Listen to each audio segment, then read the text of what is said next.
Hey, Long Beach, thank you again for joining us. We're here for another update, of course, on COVID-19 within our city and to talk about some of what is happening in the state and across the region as well. I'm Mayor Robert Garcia, and of course, we have joined with us today Dr. Davis, who heads our health department, and we have Alice, who will be doing our Spanish translation at the end of the briefing, as well as Paola, who is doing our ASL translation as well. Today, this is the April 15th update, and again, we do these updates every Monday, Wednesday, and Friday. I want to just start off with several updates as it relates to the latest numbers for the city.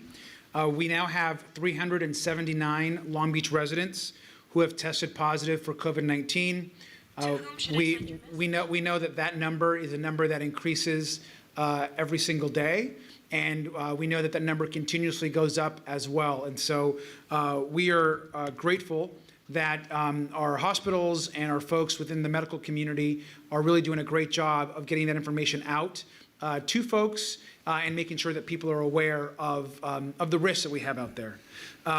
We know that we also have our death rate that continues to increase. So we now are at 18 deaths across the city. Those 18, unfortunately, we can expect more of that as well to happen with hospitalizations that we have currently in our hospitals. And since our last update, that number increased by 4. We, like always, are thinking about the families, those that are affected, the friends. Our love, our prayers go out to everybody. And I think all of us are beginning to interact and know more people that either have tested positive or unfortunately that have passed away. I know I've seen that, whether it's on social media or through friends or through family. And so we are all being affected and know people that are being impacted through this health crisis and pandemic. I will also share that we have had our first individual from our population of folks that are experiencing homelessness also test positive for COVID-19. I think that result came in just today. So it's the first person that was experiencing homelessness. I believe that person is hospitalized right now. Dr. Davis might know more information on that, but that is something that we take very seriously. Of course, we have 4 shelters across the city for people experiencing homelessness, which we are doing physical distancing, and we are working hard to ensure that that we are keeping people safe. But we will have more information on that in the days ahead. I want to share that we also, as people are aware, put out information on race and ethnicity earlier this week. We will continue to put that information out every few days so that there are updates on how we're doing. We have created an all-new dashboard and website for COVID-19. That should be launching here in the next few days. That'll give you a lot more data and information from the city site for people to access as we move forward. I also want to share that and thank the LA County again for partnering with us on our testing site. People are signing up every single day to go through our drive-through testing site at Long Beach City College in the Pacific Coast campus there in the center of the city. You can also continue to get tested by reaching out to your physician. Our hospitals are authorizing tests, and our health department is also doing testing, especially for first responders by appointment only. And so please, you can visit the longbeach.gov COVID-19 page. There is a testing link, and you can click that link and find out and get screened online for testing. We have been discussing how we increase testing in the days ahead. We will have some announcements on Friday as to some new testing sites in Long Beach. We have already, and our management team has already expressed to the city and to the council and myself that one of our key indicators of where we will be placing those sites is going to be in relationship to ensuring that our communities that are being most affected have direct access. And in the case of Long Beach, we know that our African American population, our Black community, is being disproportionately affected as it relates to hospitalizations, which is what we put out a few days ago. And so you can expect that our testing strategy will, as we grow, will ensure that we are providing that level of support for those communities so that they have easier access to testing as well. And so all of that is being worked on, but of course we will be continuing to provide testing for the whole city. I want to now transition to some news that the governor discussed yesterday. We are constantly talking about how we eventually reopen the economy. Reopening the economy will be as difficult as to the process of how we began shutting down businesses and implementing these health orders and our safer at home policies. It's going to be as difficult, if not more difficult in some cases, when we begin to reopen. Yesterday, the governor put out a series of principles, a framework of how this process begins.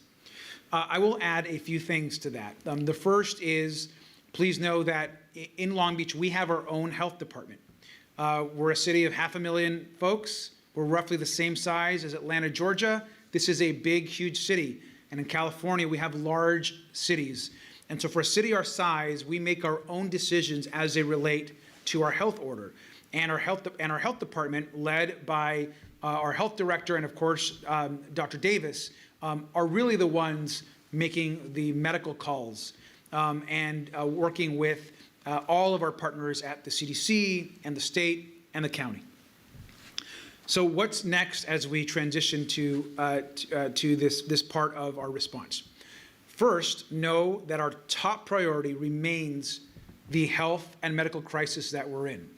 So while we're beginning to have conversations about the reopening of the economy, our focus must be on ensuring that we keep people safe, that our hospitals have what they need, that we have the ventilators, that there's capacity in our hospital system, that people have the PPEs, and that folks are safe. That is truly the priority right now, especially as we continue to see more deaths, more positive cases, and in California, well, we're beginning to possibly see some flattening of that curve. We just don't have enough data to be able to definitively say that we are past the crisis part of our medical emergency. We have a ways to go there. So please know, priority number one is this medical piece, is this hospital piece. As we're focused on that, the governor laid out 6 broad conditions of how we begin to think about the reopening of the economy. He talked about being able to closely monitor and track potential cases, especially as it regards to testing. That's going to be critical. We discussed the preparation of hospitals, the infection risk of high-risk individuals, ensuring that schools and businesses are doing physical distancing. And I would encourage folks to read the governor's framework and plan. What he's really talking about is a regional approach paired up with our sister states in Washington and Oregon and in California to come up with a series of guidelines as we reopen. And he mentioned, which I think he's right, how we reopen businesses is going to be important. Does it mean that folks will have to be screened as they come into a business? Does it mean that if you're at a restaurant, your waiter might be wearing a face covering, have gloves, and folks will be spaced apart? How do we reopen other essential types of businesses? So those are the questions that have not been answered. But what we do know is that those questions are now being discussed and are on the table. We know that there's a lot of folks out there that are unemployed, that need support, and small businesses that are hurting and in many cases won't reopen. And so we want to begin this discussion as soon as possible and begin having conversations about what happens once we get past this safe at home order and we begin reintegrating folks back into the economy. So you're going to hear in the days and weeks ahead more conversations about what this framework would actually look like locally. As you're probably aware, when the state began putting its guidance out for cities and counties, different counties and cities took different approaches. And while one approach may have worked in the Bay Area, LA County, Long Beach, Los Angeles took a slightly different approach. And so while there is some general alignment, different cities and different counties and health departments are taking slightly different approaches, and then we're seeing what works, what's working better in what jurisdiction, and then aligning ourselves to learn from each other so that we have the best health system and the best response possible. And I imagine that that's how we're going to also reintegrate back into this kind of reopening as we move forward in the weeks ahead. And so in anticipation of that, one thing that I will be doing is we will be forming an advisory group of business leaders, of those in the workforce, of commissioners within the city from our Economic Development Commission and others, leaders within our business organizations in the city. And we'll be putting together an advisory group that will then serve to start putting these ideas together to really present to us as a city how we take a Long Beach approach to getting our economy moving again. I've also happy to report that I've asked former Mayor Bob Foster, who not only served our city during a time of very difficult economic recession, but was also the CEO of a very large business before he became mayor and knows the business community well.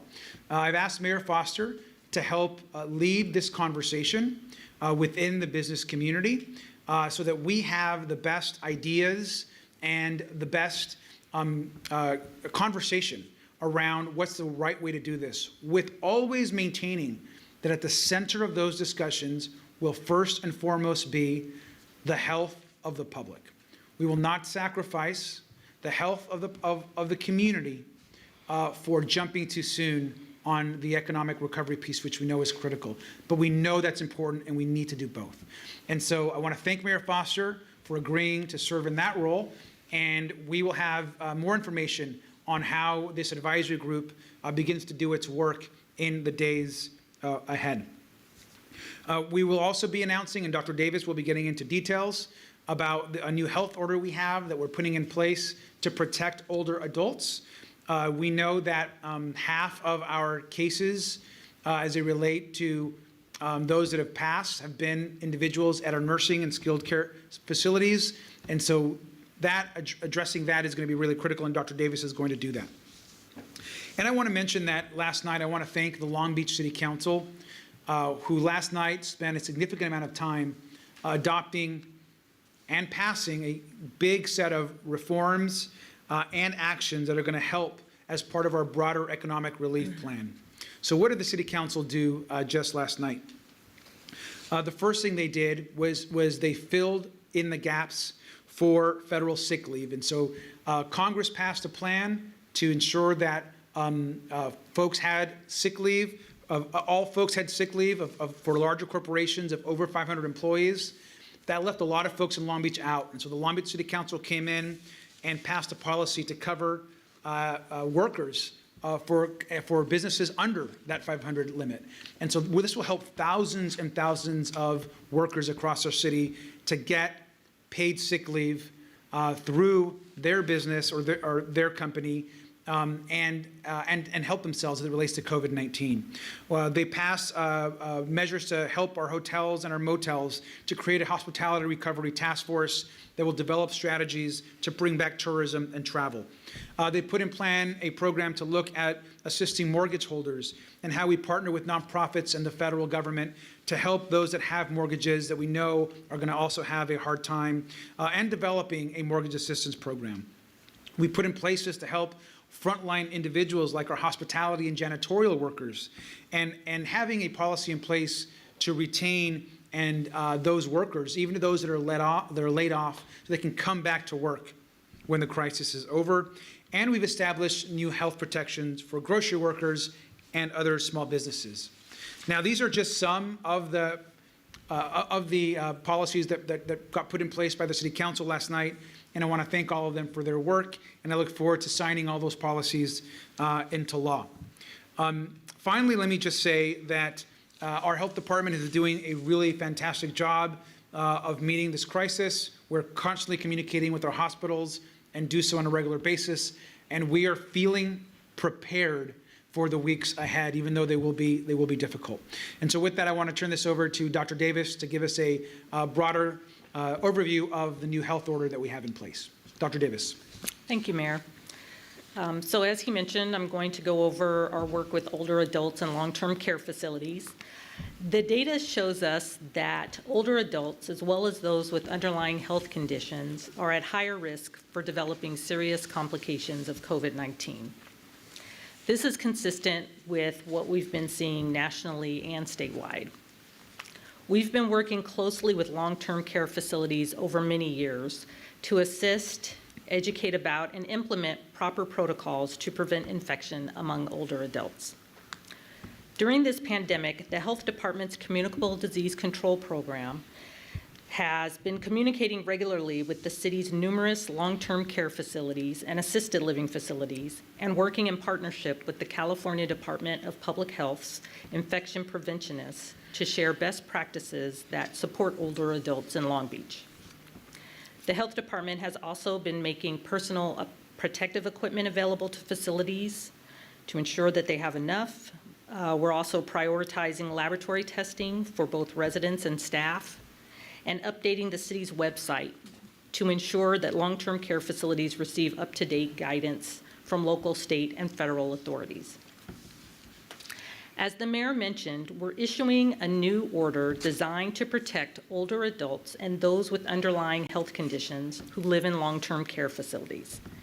This order brings together the best practice recommendations of the Center for Disease Control and Prevention, the California Department of Public Health, and the Centers for Medicare and Medicaid Services. This new order outlines requirements that facilities need to have in place to keep residents and staff safe. So I'll just kind of provide a brief summary of some of the recommendations included in this order. One of the requirements focuses on limited entry. While residents at these facilities will be able to have virtual visitations, all in-person visits will be prohibited while the order is in place, including visits by volunteers and non-essential workers. By reducing the number of people who enter a facility, we reduce the likelihood of those inside the facility being exposed to the virus. So only employees, first responders, medical professionals, and contracted essential maintenance workers or service providers will be able to enter. There are some exceptions, for instance, at end-of-life times. A second requirement is focused on screening for these groups. Staff and other essential personnel will need to have a symptom screen and have their temperature taken before entering the facility. Anyone with a fever or symptoms of a respiratory illness will not be allowed to enter. An additional requirement involves face coverings. All staff will be required to wear a surgical mask at all times, and residents will have to wear a surgical mask or a cloth face covering when outside of their room. The goal of the order is to protect the medically fragile and older individuals in congregate settings. So in addition to long-term care facilities, the new order applies to a number of other sites, including adult residential care facilities, chronic dialysis clinics, hospice facilities, continuing care retirement communities, intermediate care facilities, psychiatric health facilities, residential care facilities for the elderly and for the chronically ill, and social rehabilitation facilities. This new order will become effective today, April 15th, 2020, until further notice. Just as we believe we flattened the curve in the larger community with the Safer at Home order, it's our belief that we can slow the spread of COVID-19 at long-term care facilities as well. Again, this is vital with those who are developing severe life-threatening symptoms, which is the case for many of the residents at long-term care facilities. Finally, for all the latest information and updates, please continue to check our website, www.longbeach.gov/COVID-19. You can also follow us at Long Beach City on Facebook, Twitter, and Instagram. Thank you. Thank you, Dr. Davis. We're going to take questions from the press now, and then after that, we will do a summary in Spanish. So I'll turn this over to Jake. Thank you very much, Mr. Mayor. The first question comes from Rachel Jordan from ABC 7. Can you hear me? Yes. Okay, so this question is for the mayor.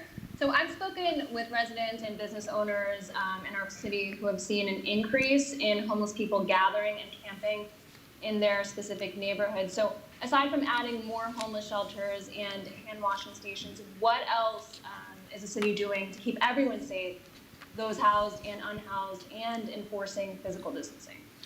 So first, I'll just note that while we have now 4 shelters that are open, thank you for the question, we have about 60% capacity that are within these shelters approximately, and then those go up and down, but there is capacity in the shelters that we have opened for more individuals experiencing homelessness. So they're not full by any means. At the same time, we know that we can't right now necessarily force someone into shelter, especially if they're healthy, and so we are also trying to figure out the best way to get folks to distance. Now, we understand that a few things are happening. One is Long Beach had a homelessness crisis before COVID-19, and we're still in a homelessness crisis, and that has not gone away. And in fact, this issue is exasperating our challenge, not just here in Long Beach, but across the state of California and quite frankly, the country. And so we have our outreach teams out there. We are first and foremost making sure that there is safety precautions in place, which is why we've put out additional washing stations, why we've launched the safe parking program for folks that are in automobiles. We've partnered with churches. We've opened up facilities like at Silverado Park and at Martin Luther King Park that have shower facilities so that folks get access to those facilities. So we are doing a lot, but a lot more is needed. We are very aware of that. We have partnered with some hotels and motels and are looking at putting in a partnership to get folks into some of these places. But please know that for the last few weeks, our public safety resources have been stretched really thin, as have our health and homelessness services resources. And so we are now beginning to go back and also trying to get back to doing some of the work that was difficult to do in the last few weeks as it relates to homeless outreach, because we were dealing with a huge crisis in front of us. And so you're going to be seeing more of our HEART teams out there, which was our specialized unit, with the fire department, more of our quality of life officers, which are police officers who are trained specifically to assist people experiencing homelessness. Some of that work that had, quite frankly, shifted to the emergency will begin to shift back into the regular work, and we're going to try to get folks into shelters. Obviously, no one should be gathering outside, whether they're homeless or whether they're a family, and so we will continue to try to enforce that as best we can. I would encourage businesses and or individuals, if there are folks that are not that are being unsafe and they're gathered in groups, regardless of who they are, we should, if it's a recurrence, then we should know that, and they should contact the health department or one of the non-emergency lines through our dispatch to get folks out there. And so we are trying our best. We know it's a challenge, and I've seen it as well. And so we're working on that. Thank you, Mayor. The next question is from Jeremiah from the Long Beach Post. Hi guys, can you hear me?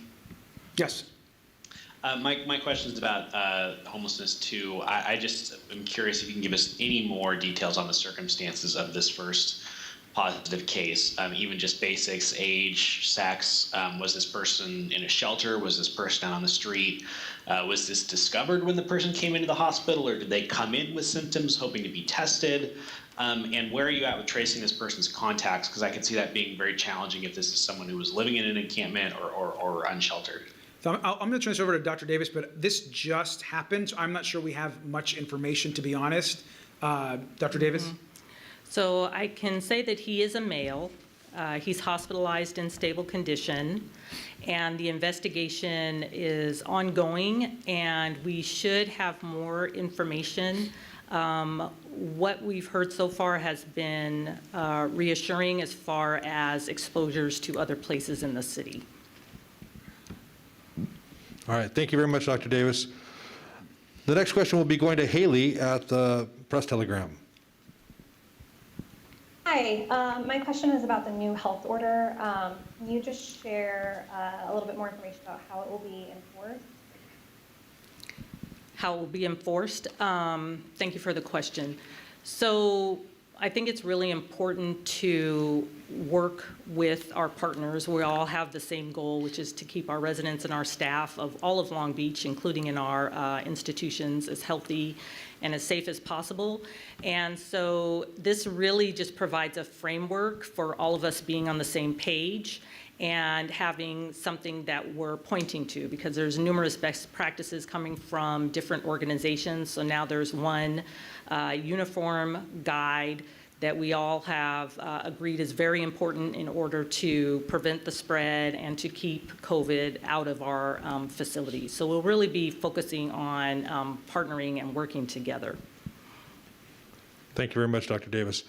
The next question again comes from the Long Beach Post. Kelly. Yes, hi. This question is for Dr. Davis as well regarding nursing homes. I saw yesterday that Royal Care Skilled Nursing Center in Long Beach had put out a statement saying it has 2 confirmed coronavirus cases, but the city hasn't yet included that in its list of facilities, nursing skilled long-term facilities with coronavirus. Could you talk a little bit about the process of how the city confirms cases in its nursing homes, and maybe if there's a timing lag there? So there, where the lag comes in is when we post it on the website. So what we like to do is to give the nursing home an opportunity to inform their staff, their residents, and their family members. And so that can take up to 2 days. A lot of times they're using regular mail. And then once we know that that has been done, then we will post it on the website. So you should be seeing that really soon. And I think, Jake, I also see on the list I have here, there's a question from Colby Burnell. I don't know if Yes, Colby is online right now. Colby will be asking the next question from Politico. All right, Colby. Yes, hey there. Thank you so much for taking the time. 2 quick questions, if I may. Just wanted to follow up on some of my colleagues' questions about homelessness. Does the city expect a surge in homelessness cases? And then also on a different subject, on the opening of businesses, Governor Newsom said yesterday that the local control of this is going to be very determinative of how that rolls out. And has the city started thinking about guidelines and timelines for reopened businesses? And if yes, what is that thinking so far? Well, let me take a crack at both, and if Dr. Davis wants to add, let me just start by saying that the homelessness question is top of mind. So we're discussing that constantly. For a couple of reasons, and I'll tell you that it's not just happening locally. I mean, when we're on our having conversations with the governor's office, that is constantly being discussed, and I would say it's in the top tier of issues that we discuss as mayors as well, for a couple of reasons. I mean, one is the human side, which is these are individuals that are the most vulnerable in our community, with the least access to resources, without housing. They're exposed outdoors, so they're in a really critical state. So that's a huge part of it. The other piece is a very also practical piece, which is homeless individuals are some of the first to go to the emergency room, not just for COVID-related issues, but for any health-related issue, because they don't have access to medical care or insurance. And so if we're really going to keep our ER rooms and our hospitalizations low, then we've got to make sure that people experiencing homelessness have access to medical care and that are also being taken care of, because that is beneficial to not just them, but to the whole community. So it's a huge issue. Do we expect there to be more? Yes, we expect, I think all mayors, I speak for myself and I think for most, we have always expected there to be challenges within the population of people experiencing homelessness. We've seen now, obviously we have our first case. I'm also heartened to know that as far as the investigative work on that one individual is turning out positive, but certainly we should expect and can expect that there will be others, and how we handle that will be really, really important. The governor has proposed, as you know, some significant dollars for cities that were already being sent to us to address homelessness. We're using some of those resources to get these additional shelters online, to get to partnerships with some of these local motels, and so that work will continue. I think your second question related to kind of local control and the way we implement our safer at home order. I think that we don't have a timeline. I don't think anyone has a timeline that has a clear date. I think that it would be a mistake to just throw out a date where we think this is the day where we're going to reopen businesses. What we have is we've extended our stay-at-home order to a period of time where we think we need to reasonably continue to stay at home.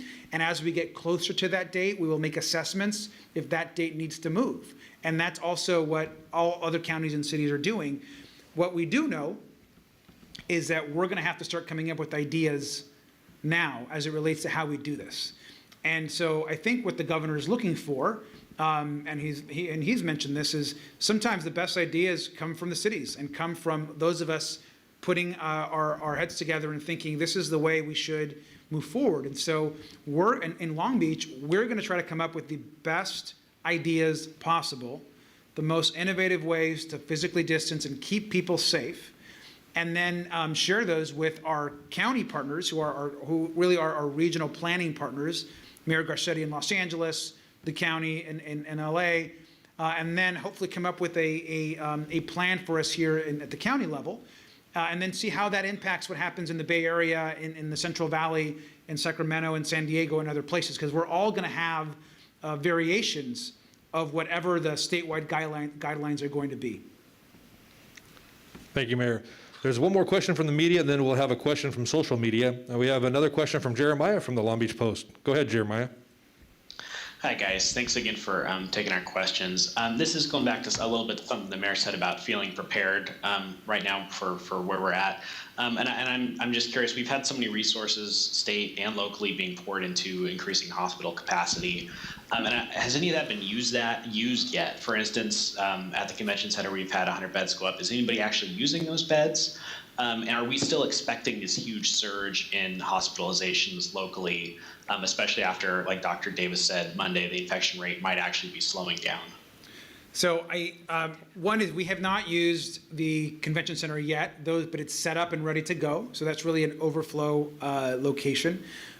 We have also, at each of the Long Beach hospitals, so St. Mary's, Memorial, College, at those locations, the health department has worked to expand capacity with tents that are out, really expands their ability to do their work. The hospitals are using those right now for different reasons, and some could certainly move patients out there if they need to. Some are using them to do some screening work, and so they're being used in a variety of ways. But as far as have our hospitals reached a capacity point where we're out of rooms? That has not yet happened, and so that is a positive sign. However, we are planning we're planning for worst case scenario, which is what we should be doing, and we're not planning on what we hope will happen, and so we are increasing. We've already increased our capacity by 500 beds, and we're not stopping. We're continuing to look for resources to increase that capacity, because we don't exactly know what's going to happen in the next few weeks. As someone that was a teacher before I was mayor and looked at a lot of data, 1 week or 2 weeks worth of data is really not a lot, and that is really, we need to look at a lot more data to get a real clear picture of where we're going. And so I want to really make sure, and I know that the governor and other folks want to as well, really make sure that we have enough data to understand if the surge is going to happen and when it's going to happen. There are still a lot of scientists and experts out there that think that that is still coming. And so we're preparing for that and doing everything we can to make sure that we're ready. But again, if months from now, we're being accused of overreacting to everything, then I'm happy to take that criticism, because we should be doing everything we can to prepare for the worst case scenario. And so I hope that that level of crisis doesn't happen, but we got to be ready. Dr. Davis, do you want to add to anything there? Or? Very well said. Okay. All right, well, that does it for the questions from our media. I have some questions here on social media, and an interesting observation that we're seeing, Mayor, is a lot of people are questioning about the distance that we have here on the panel and why we're not wearing masks. And we trying to explain to everybody that if they could see us here, that we're at least 6 to 8 feet apart, we're physically distancing. But the question here is a lot of questions about masks and the existing health order. Dr. Davis, can you please clarify the importance of masks and why the masks and when the masks as it relates to the health order and the physical distancing? That would be very helpful. So thank you for the question. The most important thing is all of the things that we've been talking about up until this point. So when we're trying to prevent this virus and slow the transmission, it's physical distance, which is at least 6 feet away from each other. It's washing your hands, not touching your face, coughing into your elbow. I don't know, what am I missing? Stay at home when you're sick, and don't be around other sick people. Face coverings are just an additional tool in your tool belt, if you will, to prevent and slow the transmission of the virus. And what it's thought to help with is preventing your droplets from infecting other people. So sometimes you can be infected, but you don't have any symptoms yet, so you don't know it.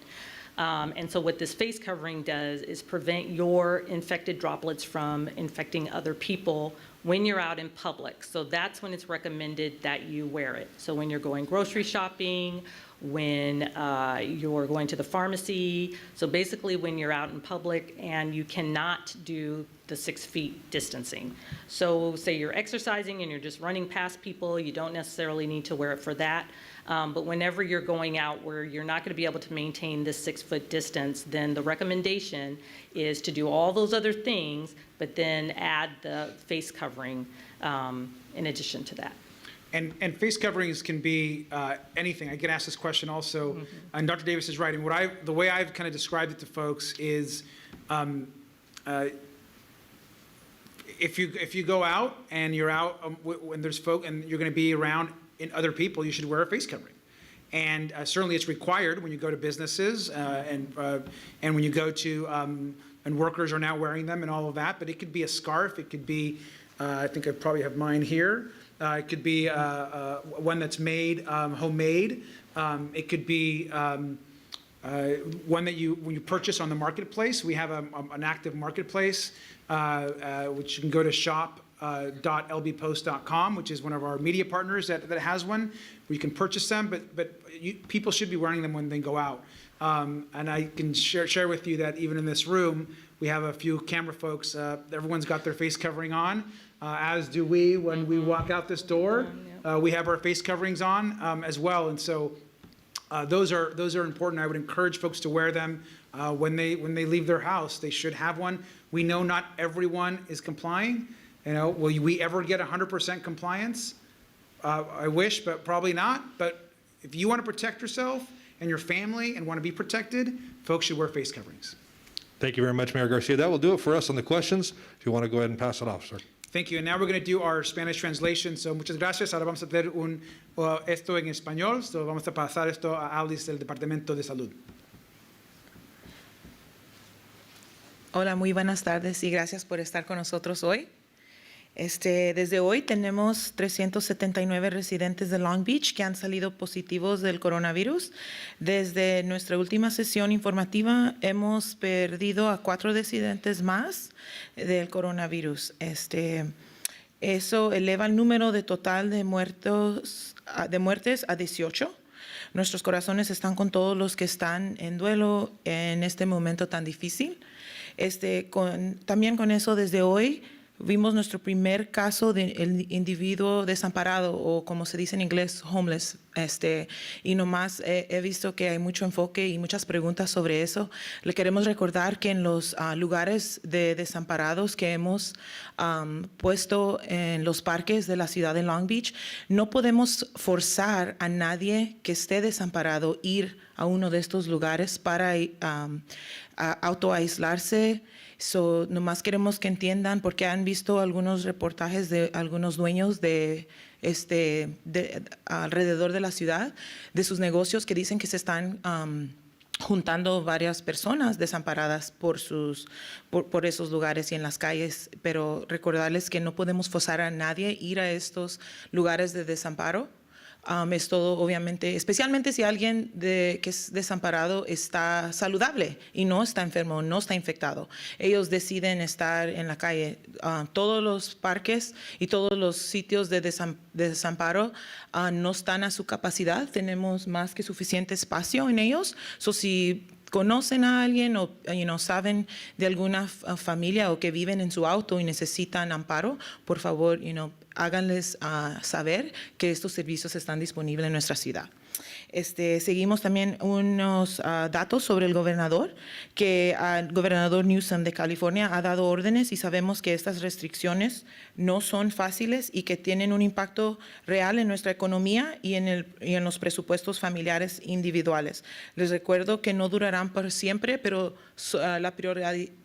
sabemos que lo de la economía es muy importante, pero la prioridad es todo lo que tenga que ver con la salud, primeramente. Necesitamos poder monitorear cerca y rastrear casos potenciales para prevenir la infección de individuos al alto riesgo. Por ahorita también tenemos, queremos garantizar que las escuelas, las empresas y las instalaciones de cuidado infantil puedan apoyar el distanciamiento físico.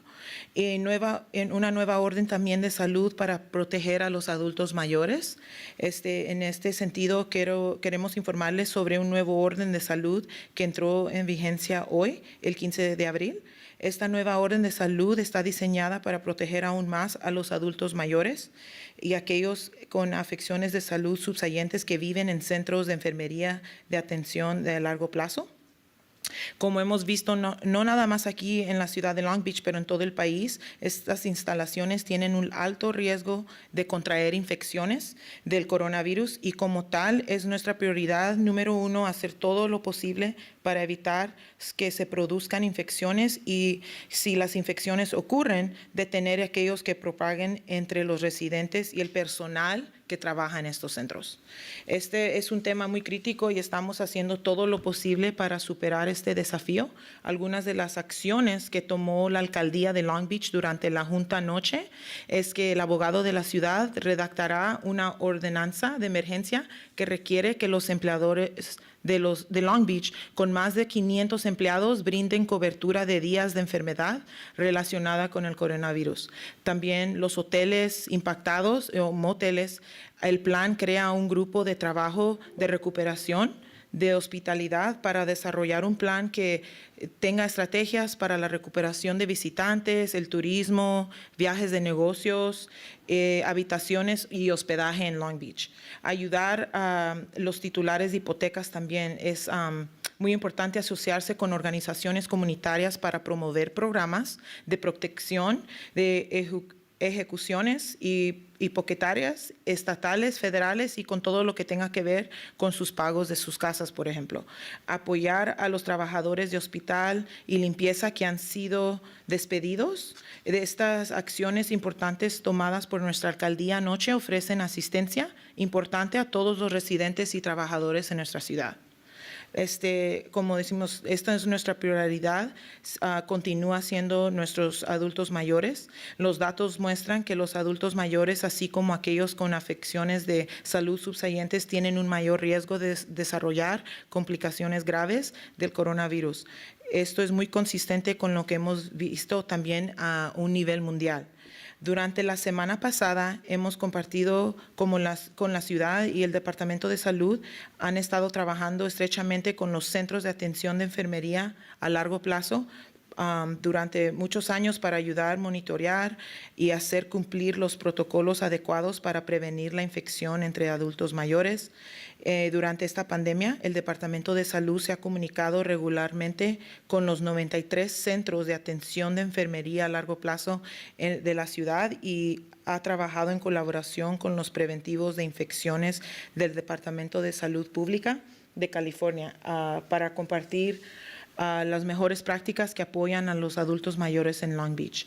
El Departamento de Salud ha estado poniendo a disposición equipos de protección a los que lo necesitan. Sin embargo, hay más que podemos hacer para reducir la cantidad de casos nuevos del coronavirus.